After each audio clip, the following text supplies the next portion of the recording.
Okay students, next हमारे पास हैं while reading questions. How has agriculture made many countries rich? Many countries used latest equipments, best fertilizers and they gave education and training to their farmers, that's why they got rich.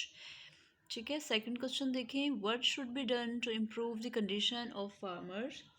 The government should give the farmers education and proper training to use modern equipments and fertilizers, and they can also introduce more productive projects to improve the condition of farmers. ठीक है, ये हमारे हो गए हैं while reading questions. Next आप आएंगे page number 101 पे। कंप्रीहेंशन क्वेश्चंस दिए हुए हैं इसमें। ठीक है, आपने 3 क्वेश्चंस कल कर लिए थे। क्वेश्चन नंबर 4 देखें। How does Ahmad father have a bumper crop every year? तो Ahmad's father is an educated man. He has a knowledge about agriculture. That's why he got bumper crop every year. ठीक है, आगे देखें। Question number 5 है। Why was the subcontinent called the golden sparrow? Subcontinent called golden sparrow because of the fertility of land and bumper crops. ठीक है, question number 6 देखें। How may a country progress in the field of agriculture? A country may progress in the field of agriculture if the government provides education and training to farmers. ठीक है, ये हमारे comprehension questions भी हो गए हैं।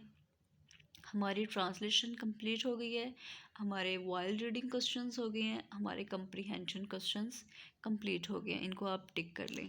ठीक है, इसके बाद मैंने कल आप लोगों को एक एक्टिविटी दी थी पेज नंबर 100 से। Write the contextual meaning of the words highlighted in the text. ठीक है, सेकंड पे देखें, इन्होंने कहा है compare the contextual meaning of the words with the given dictionary meanings. मैंने आप लोगों को गूगल क्लासरूम में word meanings, words, English meaning, Urdu meaning और ग्रामेटिकल एस्पेक्ट्स सब सेंड कर दिए हैं। ठीक है, तो आप लोग वहाँ से हेल्प ले सकते हैं। कॉन्टेक्चुअल मीनिंग आप लोगों ने कल लिखे थे, उन कॉन्टेक्चुअल मीनिंग्स को आप लोग डिक्शनरी मीनिंग्स के साथ कंपेयर करेंगे। ठीक है, इसके बाद उन्होंने कहा है use the highlighted words of the text in sentences of your own. मैंने आपसे क्लास में कहा था कि बेटा वर्ड्स जो भी आप लोग पढ़ते हैं, अगर आप उनको डेली रूटीन में यूज़ करेंगे, अगर आप उनको अपने ब्रेन का पार्ट बनाएंगे, माइंड का पार्ट बनाएंगे, तो वो आपको कभी नहीं भूलेंगे। उन्हें आप ट्राई किया करें, एडजस्ट करें अपनी डेली रूटीन में। जब आप कॉन्वर्सेशन कर रहे हैं अपनी मदर के साथ, सिस्टर के साथ, फ्रेंड के साथ, टीचर के साथ, देखें कौन सा वर्ड कहाँ एडजस्ट हो सकता है, उसे एडजस्ट करें, उसे बोलें। जब आप उसे डेली रूटीन में यूज़ करेंगे तो वो आपको कभी नहीं भूलेंगे। ठीक है, वर्ड को यूज़ करें, वर्ड के सिनोनिम को यूज़ करें। हम आपको करवाते हैं ना इंग्लिश मीनिंग, जहाँ पे आपको वर्ड नहीं आ रहा उसके सिनोनिम को यूज़ करें। आपके पास कोई ना कोई अल्टरनेटिव वे भी तो होना चाहिए ना। ठीक है, तो आपने ये भी प्रैक्टिस करनी है। ठीक है, इसके बाद आ जाएं पेज नंबर 102 पे। 102 पे आपको डायरेक्ट इनडायरेक्ट दिए हुए हैं, डायरेक्ट एंड इनडायरेक्ट स्पीच। ये कन्वर्जन्स करनी है। देखिए हमने पहले कन्वर्जन्स की थी प्रेजेंट और पास्ट टेंस की ना। ठीक है, अब हमने फ्यूचर टेंस की करनी है। फ्यूचर टेंस बहुत ही आसान टेंस है। इसमें आप लोग लाइक विल और शैल यूज़ करते हो। जब आपने कन्वर्ट करना है ना, सिंपली आपने इसको वुड और शुड में कन्वर्ट कर देना है। बाकी आप लोगों को पहले से पता है कि थर्ड फॉर्म यूज़ हो जाती है, लेकिन यहाँ पे ऐसा कुछ नहीं होगा क्योंकि शुड और वुड के साथ भी फर्स्ट फॉर्म ही यूज़ होती है।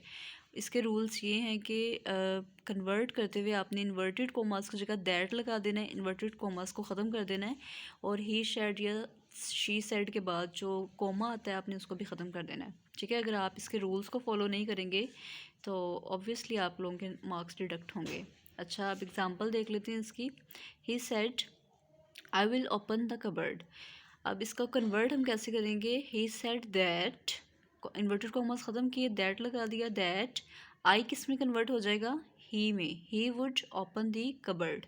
सेकंड वन भी ऐसे ही है। The girl said I shall work hard. The girl said that, अब द गर्ल की जगह आप शी लगाएंगे, शी ही होगा ना उसका pronoun. She should work hard, यहाँ पे इन्होंने गलती की हुई है।